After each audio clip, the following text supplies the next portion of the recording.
And we have one more keynote speech. Fatima just now talked about her wish that we have to do more floating solar. Her wish may come true. So our next speaker is Vincent Chua, talking about floating power, harnessing Asia's untapped potential for viable and sustainable net zero solutions.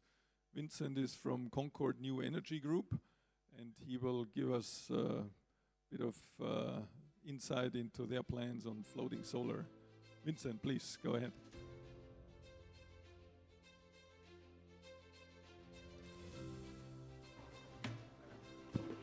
Good morning, ladies and gentlemen. Vincent here, and delighted to be invited to speak at the Asia Clean Energy Summit today. So in Asia today, we see explosive economic growth, soaring energy demand, commitment to net zero. But there's one critical factor or constraint that is holding us back: the land and competing need for land. So where do you put all these solar, wind farms when every square meters, especially in Singapore, is needed for housing, industry, agriculture, or even industry works? This is why we are here today. My presentation on floating power will show you how we can unlock new real estate for renewable power. Over the next 10 minutes, we explore the scale of the Asia Energy Challenge, why floating power is perfect fit for this region, look at some of the groundbreaking or water-breaking projects that is already underway, discuss the key considerations for development of floating power, and examine the policy incentives, especially in Asia, that is making this possible. A very academic presentation, though. So, firstly, some commercial inserts, a brief introduction to my company, Concord New Energy Group, a global company HQ in Singapore and listed on the Hong Kong Stock Exchange. Our focus is on the development and provision of green power, including wind, solar, and energy storage business. So we are on the Tier 1 and Tier 2 of Nicholas, Team 1, Team 2 kind of business power. Our mission is to provide high quality and clean energy and professional service to enhance sustainable energy, especially in Asia.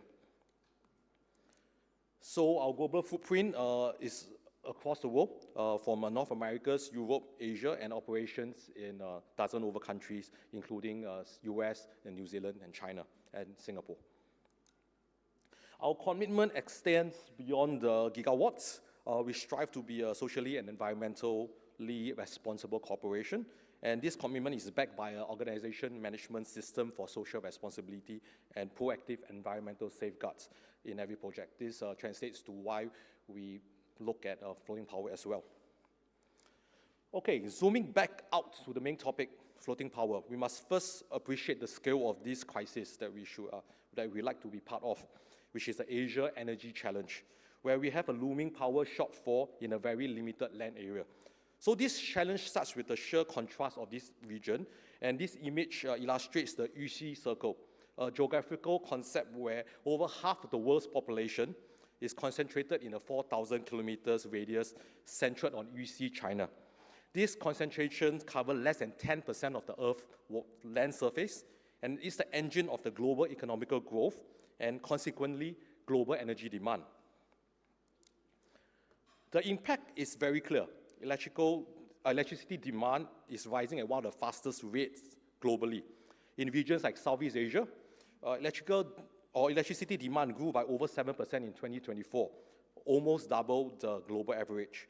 This growth is now being supercharged by the digital economy, cloud computing, AI, and data centers, especially in Asia, is playing a disproportionate role in power consumptions. So power consumptions in data centers in APAC is forecast to more than double by 2030, and the total number of DCs in Asia is going to be more than 50% globally in APAC.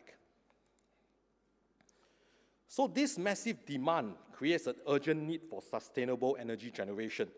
Data centers, part of RE100, already account for 1.5 to 2% of global electricity consumption, a share that IEA expects to double by 2030. Looking at the estimated total electricity consumption in Asia Pacific by data centers, in 2024, it was 320 terawatt hour, with only 20% being met by renewable energy. By 2030, it will go up to 780 terawatt hour, with 68% covered by renewable energy. So this shortfall shows that the current renewable energy sources alone are unlikely to be enough to meet the demand sustainably. Likely with hydrogen, we need to adopt alternative energy sources and also increase the adoption of non-land competing renewables, such as floating power, to offset this shortfall.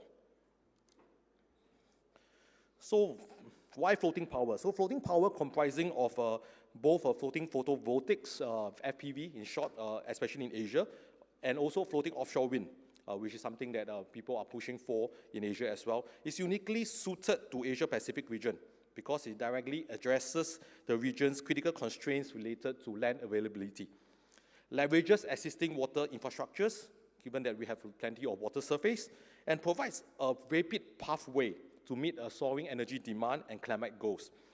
Here's a breakdown of why is it a strong fit. Firstly, it bypass land competition. Many high-growth, densely populated APEC economies, such as Singapore and some parts of Philippines, especially in Manila, faces severe constraints on land availability, where land is often limited and extremely expensive. So floating power offers a method to deploy utility-scale renewable energy projects by utilizing existing water surface instead of valuable land, especially reservoirs in Pandan, Kranji, in Singapore, that would otherwise be needed for industry, housing. This directly mitigates the land use.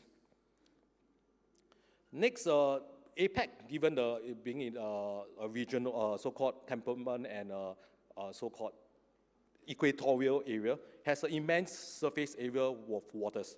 So you have reservoirs, many of decommissioned mining ponds, and natural lakes. These water bodies are often located close to existing grid facilities compared to remote ground-mounted sites. And this could possibly lower initial connection costs. Another significant advantage of FPVs is the ability to co-location. So co-locating FPVs on existing hydro dams, like practice seen commonly in Vietnam, Indonesia, Thailand, and Laos, allows the floating solar or floating FPV to share transmission systems and substations with the existing hydropower plants, thus creating synergies. The APEC region is also experiencing fast-growing energy demand that will appreciate a massive and swift scale-up of renewable energy capacity. Deploying FPV and FOW offers another swift and scalable pathway that will diversify this energy mix and help Asia meet its stated commitment towards net zero emissions. FOW in particular can tap into the high-capacity offshore wind resource common in coastal APEC nations.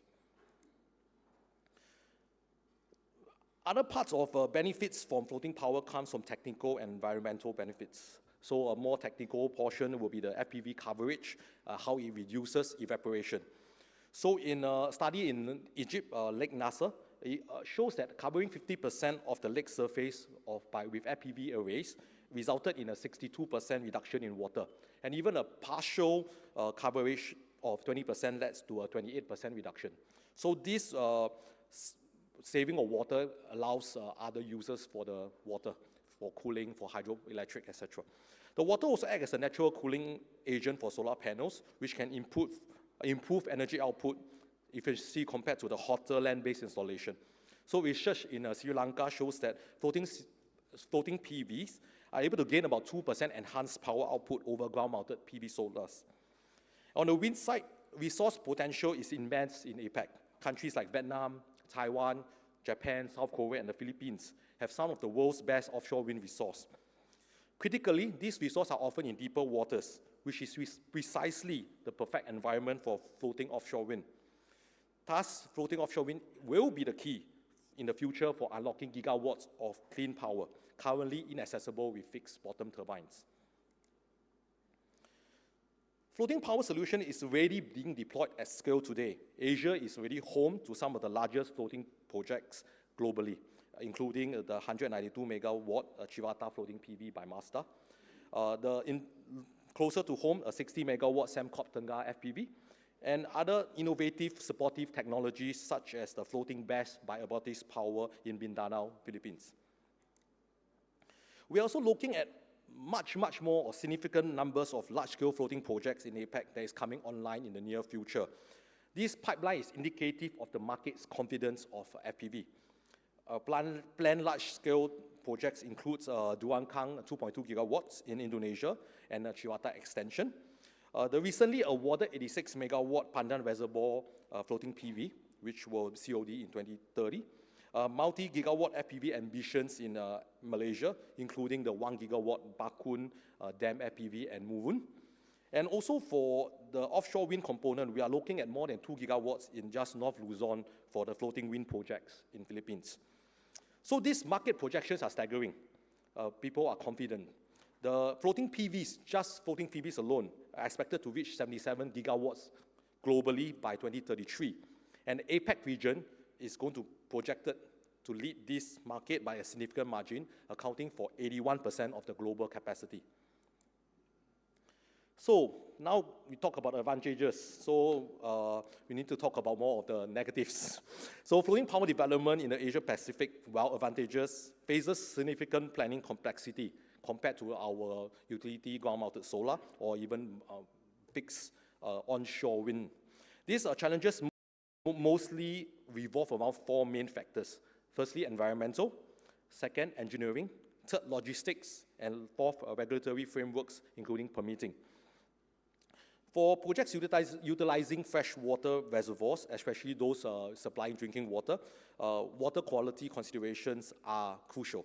So developers must ensure there is no chemical leaching, and the waters or the projects are not to significantly alter existing aquatic ecosystems.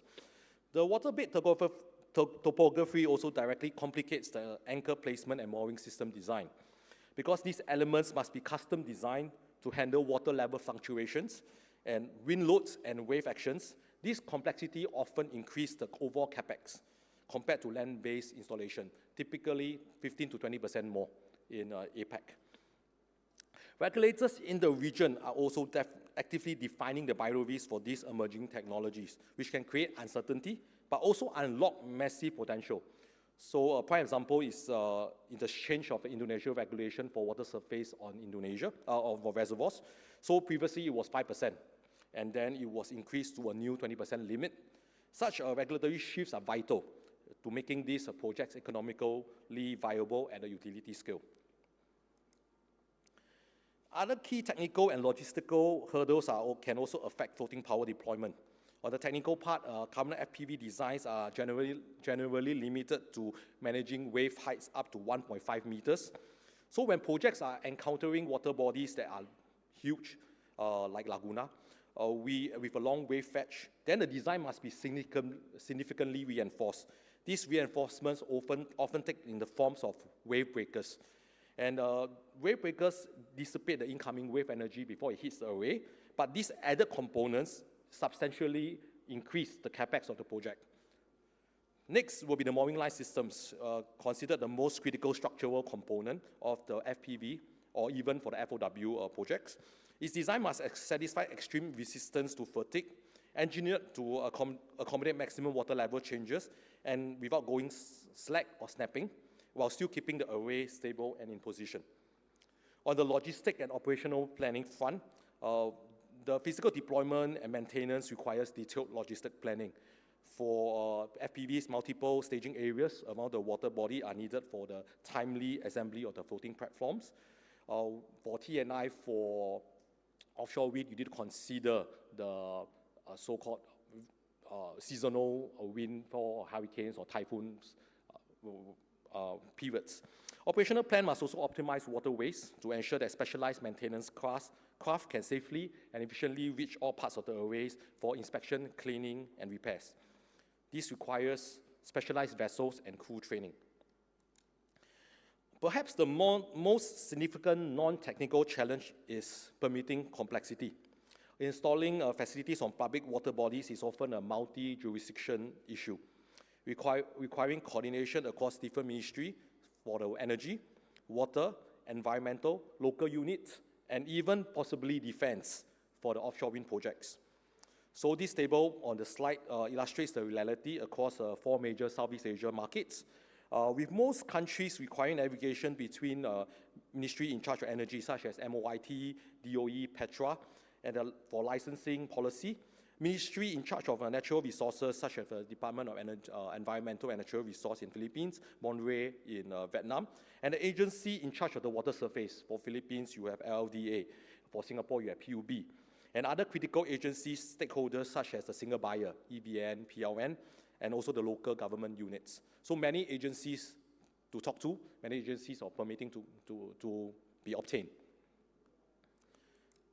Okay, so given the additional capex and the regulatory complexity of floating power, robust support is required to ensure their commercial viability. So it's more expensive, it's more complicated, so we need more money for project development in terms of the electricity tariffs. So Asia is leading the way by leveraging two primary effective mechanisms. First is quotas or separate baskets. This strategy is designed to shield floating projects from direct competition with cheaper, less complex ground-mounted alternatives. So by reserving specific capacity for floating technology in auctions, the government assures or guarantees this market niche. Next will be the higher reserve or ceiling price. This mechanism ensures commercial viability by setting a guaranteed price that accounts for the added cost of floating infrastructure such as pontoons, mooring systems, and complex marine logistics.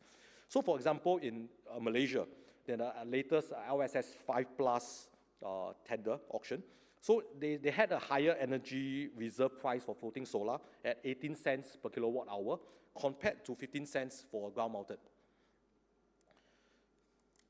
So building on these mechanisms, this slide highlights how specific countries are implementing the tailored incentives to unlock floating power potential. So it's a basis of quotas and ceilings. And these examples clearly demonstrate that the policy makers across Asia are actively creating financial and regulatory environment necessary for floating power to succeed. Lastly, to truly maximize Asia's vast untapped potential in floating power and close this looming energy shortfall, we must look ahead and pursue progress on three integrated fronts. Firstly, by maximizing unique regional characteristics, prioritize integration with hydropower infrastructure, co-locating FPV on reservoirs using existing grid connections. Furthermore, we must actively leverage unique geography of inter-island water channels within archipelagic nations such as Indonesia and Philippines, which are ideal sites for floating energy or floating islands or energy islands. Supporting policies will be needed for continued and increased dedication to reserve capacities and higher tariffs. Crucially, we must advocate for a one-stop shop for inter-ministry coordination to streamline all these permitting nightmare and reduce project development timelines. Lastly, technological advancement. Innovation is key. We must continue to invest in floater designs for more stringent environmental conditions and explore dual-use applications such as aqua PV to minimize environment impact and maximize economical output. Looking further out, we can explore other technologies like floating nuclear, which offer innovative and high-density, non-land competing future baseload power. So floating power is not merely an alternative source, it's a critical path for Asia to meet its immense growing energy demand. With that, I end my presentation. Thank you.